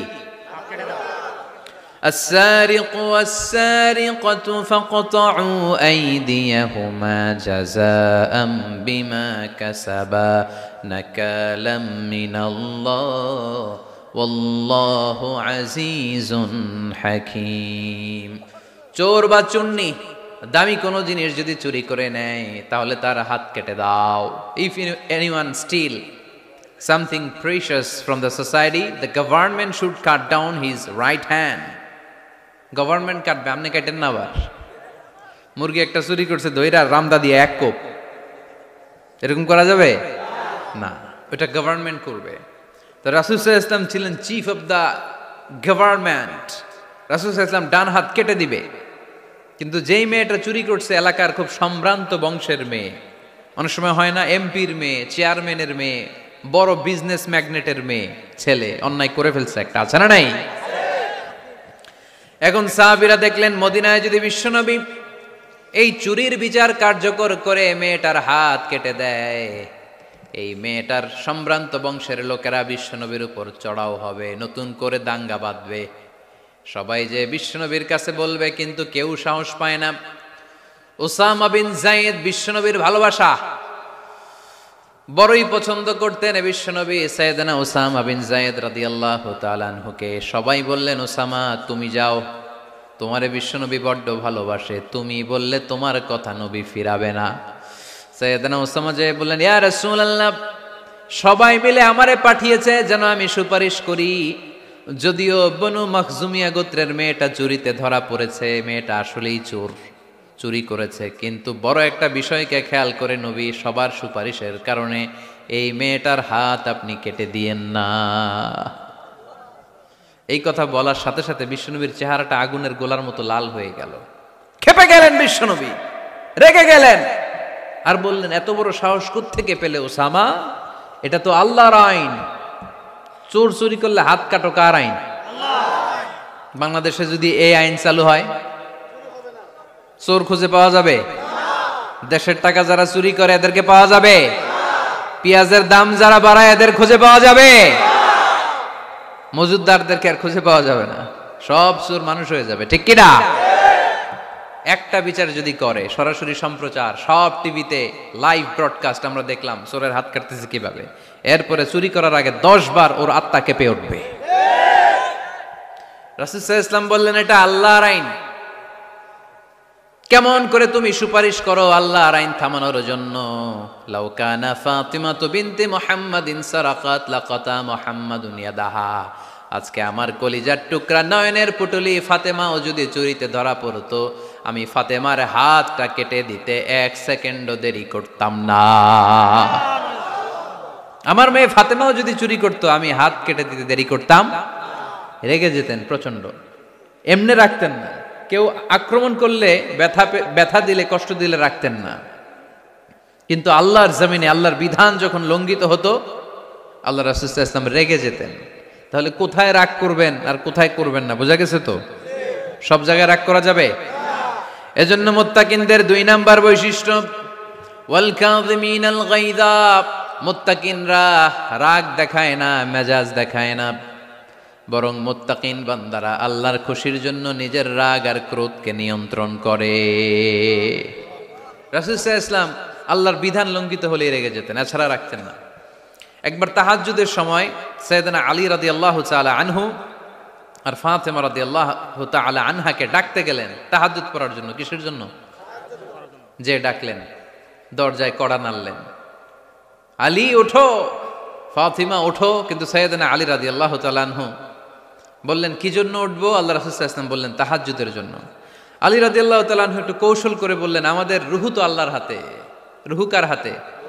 আল্লাহ যখন রুহু ফিরাই দিবে তখন ঠিকই উঠবো, পড়বো তাহাজ্জুদের নামাজ, পড়বো, রুহুটা ফিরে আসুক, পড়বো। একটু কৌশল করলেন, তো রাসূল সাল্লাল্লাহু আলাইহি ওয়াসাল্লাম এই কৌশলটারে পছন্দ করলেন না। রাসূল চাইছেন আমি বলা মাত্রই যেন উঠে যায়। রাসূল সাল্লাল্লাহু আলাইহি ওয়াসাল্লাম তখনও রেগে গেলেন। বুখারীর বর্ণনা, তিনি ফিরে আসতেছিলেন আর রাগে নিজের রানের মধ্যে চাপড়াচ্ছিলেন এরকম, ওয়াকানাল ইনসানু আকসারা শাইইন জাদালা। আরে মানুষ কত ঝগড়া করতে জানে, আরে মানুষ কত তর্ক করতে জানে, মানুষ যে কত ঝগড়া করে, মানুষ যে কত তর্ক করে, নিজের উপর নিজে ঝাল মিটাচ্ছিলেন রানের মধ্যে চাপড়াতে চাপড়াতে। সুবহানাল্লাহ পড়েন। আক্রমণ করলে রাখতেন না, ওটের নারী ভুঁড়ি চাপিয়ে দিলে রাখতেন না, কিন্তু ধর্মীয় বিধান লঙ্ঘিত হলে বিশ্বনবী রেগে যেতেন, চিল্লায় এখন সুবহানাল্লাহ। এজন্য মুত্তাকিদের 2 নাম্বার বৈশিষ্ট্য আল কাযিমিনাল গায়জ, রাগকে সংবরণ করতে হবে। রাগ দেখানো যাবে না। রাগ দেখাবেন, কি করবেন? নিয়ন্ত্রণ করব। একজন নিয়ন্ত্রণ করবে শুধু, আর আপনারা কোপায় ফেলাইবেন সব। মাশাআল্লাহ। আরে বলো কি করবা? এভাবেই তো সমাজ পরিবর্তন হয়। শুনতে হবে তো আমার কথা, শুনতে হবে, জানতে হবে, দেন মানতে হবে। পরিবর্তনটা আস্তে আস্তে হয়। এই গুণে ধরা সমাজ এমনি নষ্ট হয় নাই, দীর্ঘদিনে নষ্ট হয়েছে। এটা ঠিক করতে হইলে আমাদের দীর্ঘ সময় লাগবে, দীর্ঘদিন লাগবে, অনেক ঘাম ঝরাতে হবে, অনেক পথ যেতে হবে, মাইলস টু গো। ঠিক কিনা? তাহলে রাগ দেখানো যাবে না। রাগকে কি করব? কন্ট্রোল করব। সবাই রাজি? যারা হাত তুলছিলা যে আমার রাগ বেশি, তোমাদের জন্য tips, how to control anger, কিভাবে রাগ কমাতে হয়। আল্লাহ রাসূল সাল্লাল্লাহু আলাইহি ওয়াসাল্লাম এটাও শিখাই দিছে। শুধু হুজুরে কইছে সুবহানাল্লাহ। সুবহানাল্লাহ বললে কি গুনাহ হবে? একবার সুবহানাল্লাহ বললে আকাশের জমিনের মাঝখানে সব ফাঁকা জায়গাটা সওয়াব দিয়ে ওই সওয়াব আল্লাহ আপনার আমলনামায় ঢুকায় দিবে। খুব চালাক এই এলাকার লোকেরা, সওয়াবের কথা শুই না, লাভ শুই না। সুবহানাল্লাহ, লাভ আছে যেখানে আমরা আছি। তো হাউ টু কন্ট্রোল অ্যাঙ্গার, কিভাবে রাগ থামাবো? যেহেতু মুত্তাকিনদের 2 নম্বর বৈশিষ্ট্য ওয়াল কাযিমিনাল গায়জ,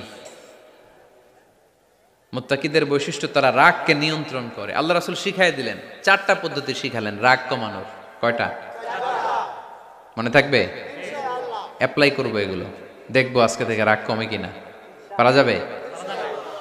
2 সাহাবী বিশ্বনবীর সামনে ঝগড়া লাগলেন, কথা কাটাকাটি, কথার পিঠে কথা, কথার নাম লতা। কথা বলতে বলতে ঝগড়া লাগতে লাগতে এক সাহাবী রেগে মেগে আগুন, মারামারির জন্য উদ্ধত হলেন। বিশ্বনবী দেখলেন ওই সাহাবীর চেহারাটা একেবারে আগুনের গোলার মতো লাল হয়ে গিয়েছে। বিশ্বনবী বললেন, ইন্নী লা আ'লামু কালিমাতান, আমি এমন একটা বাক্য জানি, এই রাগান্বিত সাহাবী যদি এখন এই বাক্যটা পড়া শুরু করে দেয়, তার রাগটারে নিমিষেই ঠান্ডা বানাইয়া দিবে কে? ওই সাহাবী বললেন, ইয়া রাসূলুল্লাহ, কি সেই বাক্য আমারে শিখাইয়া দেন। বিশ্বনবী বললেন, পড়ো আউযু বিল্লাহি মিনাশ শাইতানির রাজিম। আবার পড়েন আউযু বিল্লাহি মিনাশ শাইতানির রাজিম। সুবহানাল্লাহ। রাগ কমানোর দোয়া, সহিহ হাদিস।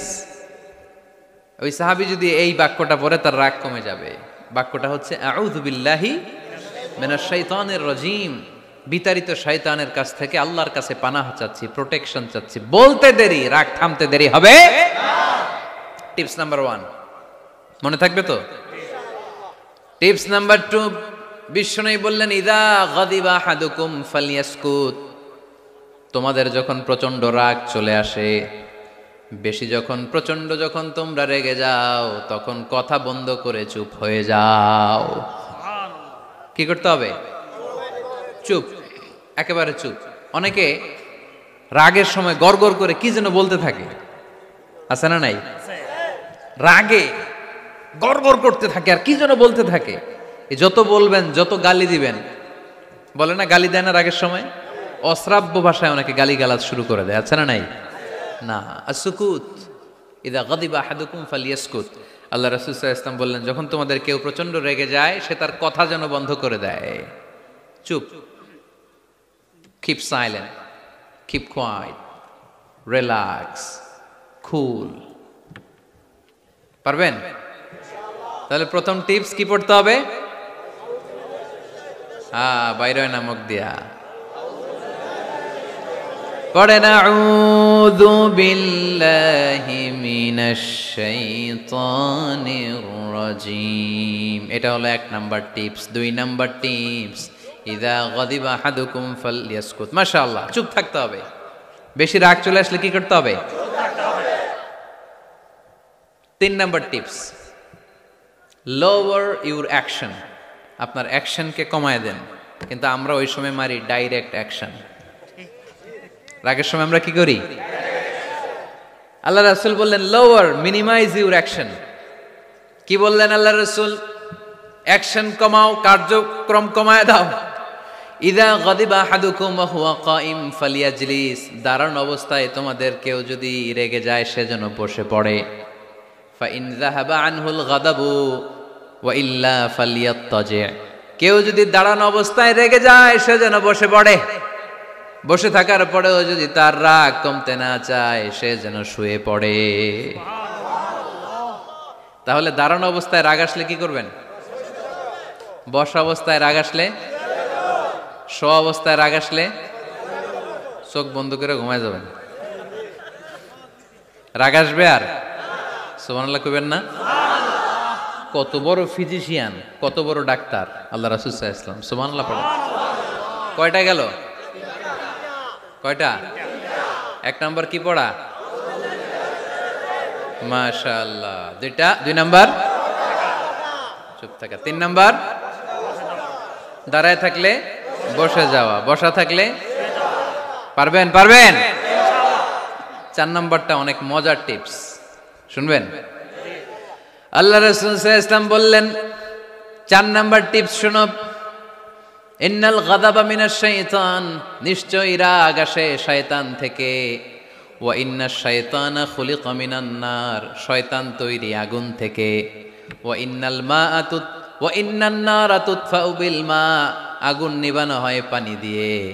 ফাইদা গাদিবা আহাদুকুম ফালিয়াতাওয়াদ্দা। তাই কারো যখন রাগ খুব বেড়ে যায় সে যেন ঠান্ডা পানি দিয়ে ওযু করে। কি সুন্দর টিপস, কি সুন্দর ফিলোসোফার আল্লাহ রাসূল সাল্লাল্লাহু আলাইহি ওয়াসাল্লাম। কত বড় দার্শনিক ছিলেন তিনি। আল গাদাবু মিনাশ শাইতান, কথার সিকোয়েন্স দেখেন, ওজন দেখেন। আল গাদাবু মিনাশ শাইতান, রাগ আসে শয়তানের থেকে। রাগ এনে দেয় কে? শয়তান। ওয়াশ শাইতানু খুলিকা মিনান নার। শয়তান তৈরি কি থেকে? আগুন থেকে। ওয়ান নারু তুতফাউ বিল মা। আগুন নিভায় কি দিয়ে? ফাইদা গাদিবা আহাদুকুম ফালিয়াতাওয়াদ্দা। তাই তোমাদের কেউ যখন রেগে যায় সে যেন পানি দিয়ে ওযু করে নেয়। পারবেন? ওযু করে ফেলবেন ঠান্ডা পানি দিয়ে। ঠান্ডা পানি মাথায় দিবেন, চোখে পানির ঝাপটা দিবেন। আপনার রাগকে ঠান্ডা করে দিবে কে? তাহলে আওয়াজ করে বলেন রাগ কমানোর 1 নাম্বার ফর্মুলা কি? আউযু বিল্লাহি মিনাশ শাইতানির রাজিম। 2 নাম্বার চুপ থাকা। 3 নাম্বার বসে পড়া, শুয়ে পড়া। 4 নাম্বার ওযু করা। 4 নাম্বার। এই 4টা পদ্ধতিতে আপনি রাগ কমাতে চাইলে আপনার রাগ কমাই দিবে কে? আল্লাহ। এজন্য আল্লাহ বললেন আমার মুমিন বান্দার 2 নাম্বার গুণ, তারা রাগকে নিয়ন্ত্রণ করে। আল্লাযীনা ইউনফিকুনা ফিস সাররাই ওয়াদ দাররাই ওয়াল কাযিমিনাল গায়য। আমার মুত্তাকিন বান্দাদের প্রথম গুণ সুখে দুঃখে দান করে। মনে আছে? 2 নাম্বার গুণ কি? রাগকে নিয়ন্ত্রণ করে। 3 নাম্বার গুণ হচ্ছে ওয়াল আফিনা আনিন নাস। মানুষকে ক্ষমা করে দেয়। মানুষকে কি করে? আমরা তো ক্ষমা করি না। হ্যাঁ, দইরা আবুইটালা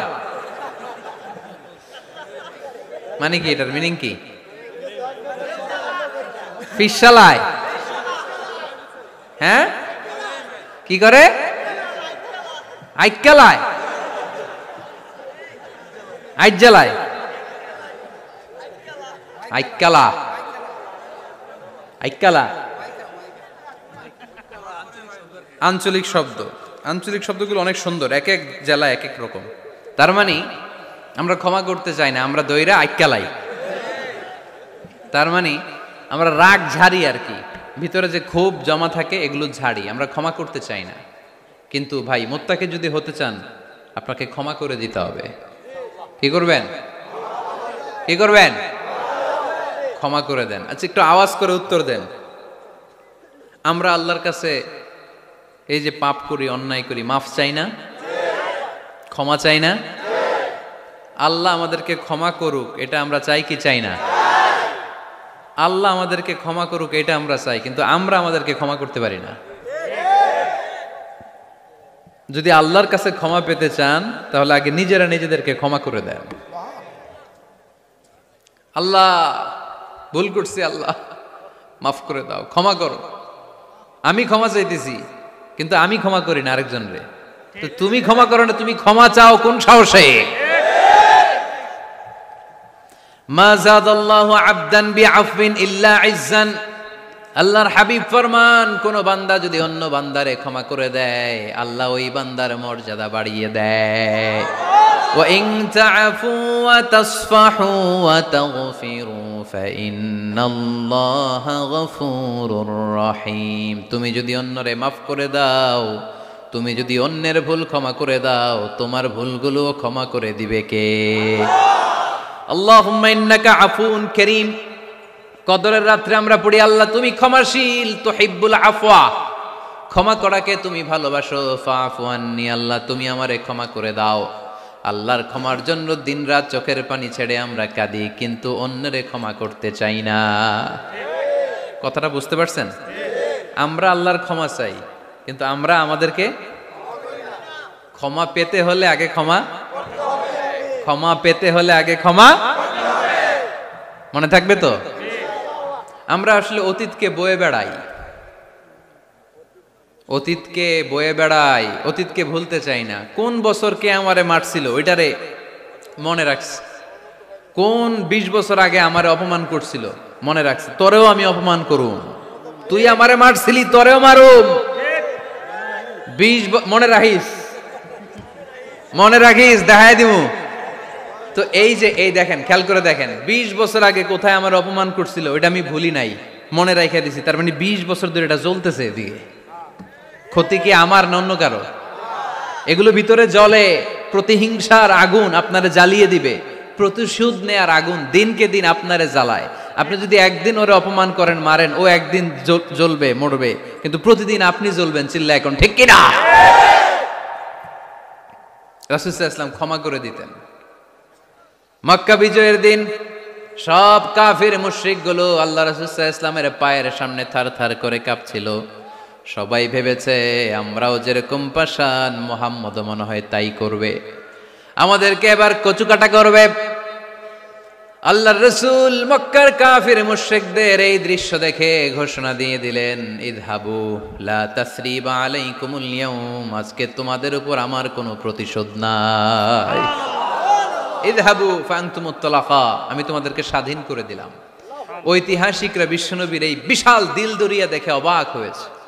তারা বলতে বাধ্য হয়েছে, in the long history of the world there is no instance of magnanimity and forgiveness which was showed by Muhammad sallallahu when all of his enemies laid under his feet and he forgave them one and all. পৃথিবীর ইতিহাসে ক্ষমার এরকম নজির কোনো মানুষ দেখাতে পারে নাই। যখন তার ঘোর শত্রুরা তার পায়ের সামনে বসে থারথার করে কাঁপছিল, তিনি চাইলেই পিষে মারতে পারতেন, কিন্তু তা না করে তিনি ক্ষমা করে দিয়েছেন। কি করবেন? ওয়ালা আফিনা আনিন নাস, মুত্তাকি বান্দার 3 নাম্বার বৈশিষ্ট্য, মুত্তাকি বান্দারা ক্ষমা করে দেয়। তারা মনের মধ্যে হিংসা রাগ এগুলো পুষে রাখে না। সুবহানাল্লাহ পড়েন। যারা ক্ষমা করে এরা অনেক ভালো থাকে ভাই, জানেন? আপনি ক্ষমা করে দিলে আপনি শান্তিতে থাকবেন। আপনি যদি আপনার ব্যাড এক্সপিরিয়েন্স, তিক্ত অভিজ্ঞতা, কে আপনারে গালি দিছিল, কষ্ট দিছিল, সবসময় এগুলো বয়ে বেড়ান, it will burn yourself inside. এগুলো আপনার ভিতরে জ্বালায় পোড়ায় ছারখার করে দিবে। আর যদি ভুলে যান, জায়গায় মাফ করে দেন, তাহলে শোধবোধ সব শেষ, আমি আছি শান্তিতে। ঠিক কি না? আমরা শান্তি চাই কি চাই না? আমরা অতীতের এই কষ্ট বুকে নিয়ে আর চলতে চাই? সমাধান একটাই, ক্ষমা করে দেন।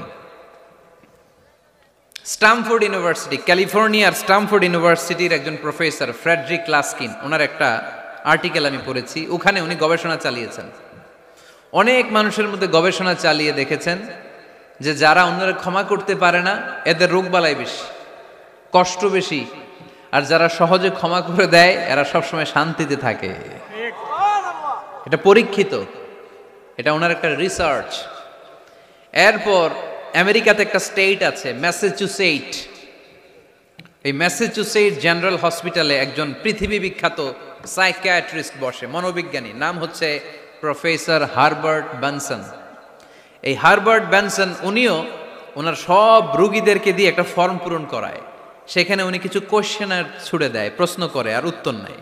পরে জরিপ করে উনি দেখতে পেয়েছে ওনার যে সমস্ত রোগীরা মনের ভিতরে রোগ, এই রাগ, এই ক্ষোভ, এই হিংসা বিদ্বেষ এগুলো অন্তরে পুষে রেখেছে, এদের স্ট্রোক করার এবং হার্ট অ্যাটাক করার রেটিংটা বেশি, এরা মেন্টাল স্ট্রেসে ভোগে বেশি। আর যারা সহজে ক্ষমা করে দেয়, মাফ করে দেয়, এদের মধ্যে এই রোগ বালাই নাই। যেরকম সুবহানাল্লাহ। এজন্য আল্লাহ বললেন মুত্তাকিনদের 3 নাম্বার বৈশিষ্ট্য, মুত্তাকিনরা আল্লাহর কাছে যেমনি ক্ষমা চায় তারা নিজেরাও অন্যদেরকে তেমনি ক্ষমা করে দেয়। ওয়াল আফিনা আনিন নাস, আজকে থেকে আমরা মানুষের ক্ষমা করে দিব। কারো জন্য অন্তরে কোনো হিংসা বিদ্বেষ পুষে রাখা যাবে? অনেকে এগুলো ভুলতে চায় না, পেলে পুষে বড় করে আর ভিতরে খালি জ্বলে। ভিতরে কি করে? এই জ্বালাও পোড়াও আমরা বয়ে বেড়াতে চাই না। মুসনাদে আহমদ ইবনে হাম্বলের হাদিস, চমৎকার একটা ঘটনা। কানগুলো খরগোশের কানের মতো খাড়া করে শোনেন। আল্লাহ রাসূল সাল্লাল্লাহু আলাইহি ওয়াসাল্লাম কোন একটা মজলিসে একজন আনসারী সাহাবীর ব্যাপারে ঘোষণা দিল, বলল এখন যে সাহাবী এসে বসবে সে সাহাবী জান্নাতি। আনসারী সাহাবী এসে বসলো, সবাই তো অবাক, আমাদের কারো ব্যাপারে বিশ্বনবী এই কথা বলল না, এই আনসারী সাহাবী জান্নাতি। আবার কয়েকদিন পরে আরেকটা মজলিসে বিশ্বনবী আবার ঘোষণা দিলেন, এই মুহূর্তে এমন একজন সাহাবী এসে এইখানে বসবে, এই সাহাবীটা জান্নাতি। সবাই খেয়াল করে দেখলো, আগের মজলিসে যেই লোকটাকে বিশ্বনবী জান্নাতি বলে ঘোষণা দিয়েছে, আজকেও ওই সাহাবী এসে ওই জায়গায় বসেছে। তৃতীয় দিন আবার বিশ্বনবী বললেন, এখন একজন সাহাবী এখানে এসে বসবে, সে জান্নাতি। সবাই খেয়াল করে দেখলো, ওই সাহাবীটাই আবার এসে বসেছে।